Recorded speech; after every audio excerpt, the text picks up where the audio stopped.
Après plusieurs mois d'inactivité, d'attente du paiement des arriérés de salaire et du doute sur le fonctionnement de leur entreprise para-étatique, les travailleurs de l'Agence congolaise pour l'emploi, ex-ONEMO, ont levé la voix pour demander la démission de leur directrice générale et de son staff. Comment comprendre que le personnel de l'ex-ONEMO, régulièrement transféré à la CPE, se trouve à la maison sans réelle raison? Nous ne voulons et ne souhaitons que cet amateurisme aborde l'esprit de la réforme du service public de l'emploi, tant souhaitée par le chef de l'État. Voilà pourquoi nous sollicitons très respectueusement de la part des pouvoirs publics le départ pur et simple de la directrice générale et son staff. Avant cette déclaration, ces employés ont été empêchés de tenir leur réunion dans les locaux de la CPE par une unité d'intervention de la police. Notre équipe de reportage n'a pas pu non plus travailler normalement, comme en témoignent ces images instables.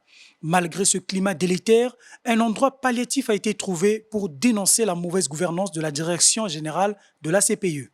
Une année après la mise en place de ces instances dirigeantes, pour la CPE notamment, le constat est très affligeant, non seulement dans le cadre du climat social, mais aussi et surtout dans le cadre de son fonctionnement.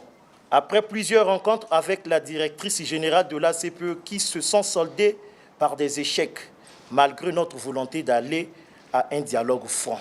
Parmi tant d'autres revendications, le paiement des arriérés des salaires hérités de l'ex-ONEMO, la tenue des CAPA, la situation des cotisations sociales sans cesse. Ils sont plus de 200 employés de la CPE qui revendiquent le rétablissement de leurs droits sociaux.